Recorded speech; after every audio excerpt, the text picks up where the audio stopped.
आपने इन लोगों का चेहरा कहीं न कहीं देखा होगा, स्पेसिफिकली अगर आप शार्क टैंक को देखते हैं तो। तो शार्क टैंक में जो भी जैसे जजेस हैं, जैसे पीयूष बंसल जी और नमिता थापर जी, इन पे बहुत ज़्यादा इस समय कार्यवाही टाइप भी चलने वाली है, देखने में ऐसा यही लग रहा है। प्लस इन्होंने जो भी इनके नॉर्म्स हैं, आई गेस उन्हें चेंज करना, या फिर उन्होंने ऐसा क्यों किया, इनको स्पेसिफिक रीज़न देना ज़रूरी है। किसी भी रिलीजन के थ्रू आपको कोई भी ऐसी चीज़ नहीं करनी चाहिए, चाहे वो कोई भी रिलीजन हो, एक्स वाई जेड कोई भी रिलीजन हो। We should respect each and every religion, and we should be very peaceful towards our society, towards our culture, towards every one. Okay, so आज इन्हीं लोगों के शेयर के बारे में बात करेंगे, बिकॉज शेयर इनका काफ़ी डामाडोल होते हुए मुझे दिख रहा है। बट हम लोग कंप्लीट स्टडी करेंगे, कि देखेंगे कि क्या हो सकता है या फिर क्या नहीं हो सकता है। ये है नमिता थापर जी का शेयर, जिसका नाम है एम क्योर फार्मास्यूटिकल्स लिमिटेड। ठीक है, तो जैसे कि आप देख सकते हैं, इसने अभी रिसेंटली अपना प्रीवियस हाई तोड़ा था, जो कि सबको लग रहा था बहुत अच्छे स्ट्रॉन्ग मूवमेंट मिल रहा है, एंड उसके बाद ये कंट्रोवर्सी आ गई। बट हम लोग तो थोड़ा स्टडी करके ही देखते हैं ना, हम लोग चार्ट पैटर्न्स को फॉलो करते हैं। तो मंथली में तो चार्ट अभी बुलिश दिख रहा है, वीकली में भी ठीक दिख रहा है। ये रहा हमारा एक, कोई पैटर्न नहीं बन रहा है, हम जस्ट टेलिंग यू कि ऐसा हो रहा है। अभी तो ये हायर हाई जोन में है।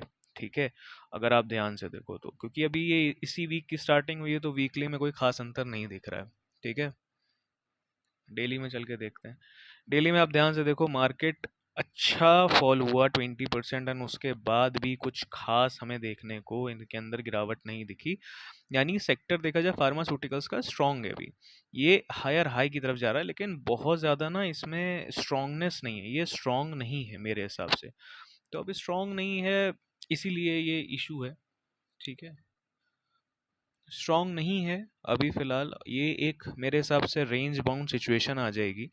ध्यान से देखिएगा ये, क्योंकि कंट्रोवर्सी स्टार्ट होने के बाद भी अगर शेयर फॉल ना करे ना, तो ये समझिए कोई अंदर तकनीकी खराबी नहीं है। ठीक है, मैं फंडामेंटल्स ना के बराबर देखता हूँ, मैं न्यूज़ भी ना के बराबर देखता हूँ। तो मुझे कुछ खास नहीं पता है कि डिविडेंड देते हैं नहीं देते हैं, या फिर जो भी होता है उसमें। ठीक है, मैं आपको सिर्फ और सिर्फ चार्ट रीडिंग सिखा रहा हूँ। एंड कमेंट सेक्शन में ज़रूर बताइएगा कि आपको ये समझ में आया कि नहीं, या फिर आप किस शेयर पे चाहते हैं कि मैं अपनी थोड़ी बहुत राय दूँ। ठीक है, तो ये एक रेंज में फंसा है मेरे हिसाब से। ठीक है, ये एक हायर हाई यहाँ से बन रहा है। ठीक, यहाँ पे एक लोअर इसने तोड़ दिया था यहाँ पे इस पोर्शन को, एंड उसके बाद ही वापस जा रहा है। स्ट्रॉन्ग अप मूव नहीं कह सकते, ये मेरे हिसाब से रेंज बाउंड है। ठीक है, ये हो गया हमारी नमिता थापर जी का शेयर। अब थोड़ा पीयूष बंसल जी के शेयर को भी देख लेते हैं, which is are famous Lenskart. Similar pattern follow हो रहा है कि हायर हाई की तरफ ये जा रहा है। ठीक, अभी इनका आईपीओ आया था, विच इज़ ऑन 7 नवंबर को ये आया था, शेयर लॉन्च हुआ था मार्केट में, एंड इन्होंने नवंबर से लेकर अभी अप्रैल तक में कंट्रोवर्सी स्टार्ट कर दी, जो कि बहुत ख़राब बात है। ठीक है, ये देखिए इनका भी सेम रूल, हायर हाई बनते बनते अभी ये रेंज में चल रहा है। मंथली चार्ट देखने से कोई फ़ायदा नहीं है, वीकली चार्ट देखने से कोई फ़ायदा नहीं है, बिकॉज अभी ये चार्ट बने ही नहीं है। ठीक है, सेकेंड चीज़, अगर आप देखें, अगर आप इसमें इन्वेस्टेड हैं या फिर नहीं हैं, आपको लेना है कि नहीं, आप ये देखिए, ये फ्लैग एंड पोल पैटर्न का काइंड ऑफ फॉर्मेशन बनना चाहिए इसका। ठीक, अगर ये कंट्रोवर्सी एक पॉजिटिव वे में एंड हुई, कि उन्होंने एक अच्छे तरीके से उस रोल को निभाया, उस चीज़ की अपनी गलती एक्सेप्ट करके फर्दर काम किया, एंड एक्सप्लेन किया कि ऐसी प्रॉब्लम क्यों उन्होंने करी थी, तो आई गेस सही सॉर्ट हो जाना चाहिए। तो सॉर्ट हो जाना चाहिए। ठीक है, अब देखते हैं, ये अभी तो फिलहाल ठीक चल रहा है, ये भी, इसका भी मेरे हिसाब से रेंज बाउंड ही है। ठीक है, अगर आप इसमें इन्वेस्टेड हैं कहीं पे भी, तो इसको आप एसएल मान सकते हैं, इस जोन को। इसके नीचे जाए तो सेल, मतलब ऑब्वियसली आपको एसएल लेना पड़ेगा। ठीक है, और बाकी अगर आप इसमें कोई भी शेयर नहीं लिया है, तो मेरी मानिए अभी दूर ही रहिए, वो ज़्यादा बेटर रहेगा।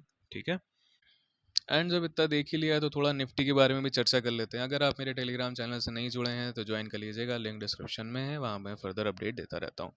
जैसा कि मैंने आपको कहा था, मेरे टेलीग्राम अपडेट पे जाके देखिएगा कि यहाँ पे आके मार्केट को एक बार रिजेक्शन देना चाहिए। इसका मतलब ये नहीं कि सेल करें, ऐसा नहीं है।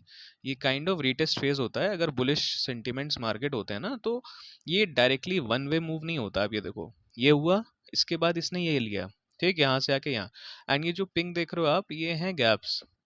जब गैप वाला मार्केट हो जाता है ना, तो ऑप्शन बाइंग बहुत समस्या वाली बात हो जाती है। तो ऑप्शन बाइंग को ट्राई कीजिएगा अभी अवॉइड करने का, और अगर आप करते हैं तो स्कैल्पिंग की तरफ ज़्यादा जाइएगा। मार्केट इस समय स्कैल्पर्स के लिए ही ज़्यादातर अच्छा है। जैसे कि आप देख सकते हैं कि पिछले 3 दिनों में मार्केट ने, कोई 4 दिनों में कोई खास मूव दिया नहीं ट्रेडिंग सेशंस में।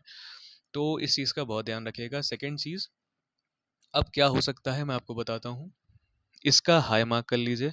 अगर इसके ऊपर एक गैप अप होके लेगा और यहाँ सस्टेन करे, तब तो आप इसका फिर हाई लो मार्क करके ऊपर या नीचे की तरफ जाएंगे, एक मूवमेंट में आपको मिल जाएगा। ठीक है, मैं यहाँ मूवमेंट के बारे में बात कर रहा हूँ, मैं यहाँ पे ये नहीं बता रहा हूँ कि कैसा क्या है।